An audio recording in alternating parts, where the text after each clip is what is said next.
On La écoute. dernière nouvelle est tombée il y a quelques secondes. L'Iran rejette l'accord américain sur le programme nucléaire. C'est le Wall Street Journal qui le rapporte. Les négociations de Genève se sont soldées par un échec.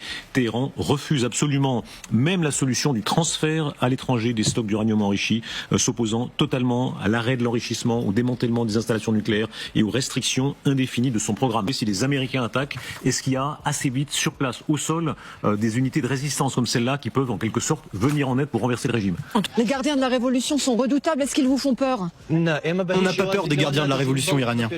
C'est eux qui doivent avoir peur de nous. On va leur montrer notre force. Alors ces combattants n'espèrent qu'une chose maintenant, que les États-Unis et Israël lancent des bombardements sur l'Iran. Eux attendent le feu vert pour traverser la frontière iranienne. Les interlocuteurs qu'on a, qui sont d'anciens membres du Mossad, disent que la CIA coopère en Iran même avec le Mossad. Donc il y a effectivement... Il y a des agents sur place, c'est pas forcément des Américains, mais des agents sur place. Qui arme et entraîne réellement ces groupes armés prêts à s'infiltrer en Iran si l'entité ose bombarder Téhéran? À les entendre, on croirait que les États-Unis orchestrent une guerre asymétrique planifiée dans les moindres détails. Déstabilisation interne, cyberattaque paralysante, frappe soi-disant chirurgicale sur les installations nucléaires et élimination ciblée de généraux. Les Américains savaient dès le départ que les Iraniens ne céderaient jamais sur leur ligne rouge. L'arrêt complet de l'enrichissement d'uranium, la démilitarisation de leurs capacités stratégiques, ce sont des concessions impensables pour un État qui a fait de sa souveraineté et de sa dissuasion le cœur de son identité. L'Iran est encerclé. Des autorités proches de l'administration Trump, des voix pro-entité et certains dirigeants estiment que c'est le moment idéal d'attaquer l'Iran.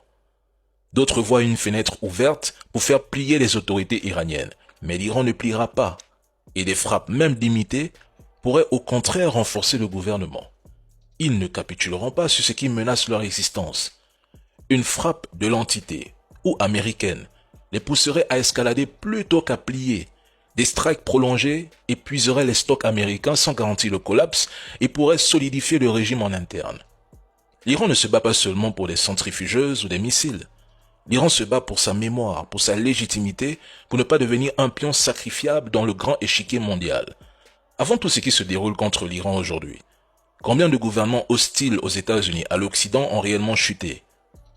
L'Iran opposera une résistance. C'est une question de survie pour eux. Dans les médias occidentaux, tout le monde appelle à la guerre, à attaquer l'Iran. Mais personne n'est prêt à en assumer les conséquences. Comment ça marche l'Iran?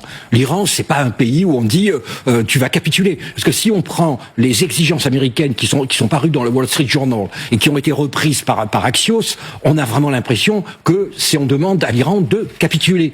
L'Iran ne capitulera pas. Mais la seule manière de redéfinir le Moyen-Orient, ce serait l'effondrement du régime. Et comment voulez-vous qu'un régime s'effondre alors qu'il a montré sa résilience, sa violence extrême contre sa propre population? Et je vois mal qu'on puisse faire tomber le régime à coup de bombardement. Vous pensez vraiment que ce régime ne peut pas tomber?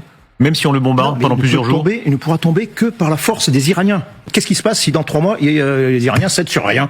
Ça va être très compliqué. C'est un peu l'inconvénient de ce type de campagne. Maintenant, si par miracle, ça aboutit à une fuite, à un effondrement d'un seul coup, de tout le monde s'enfuit, le régime s'effondre, et puis la population, les gens peuvent prendre les lieux du pouvoir, je serais ravi.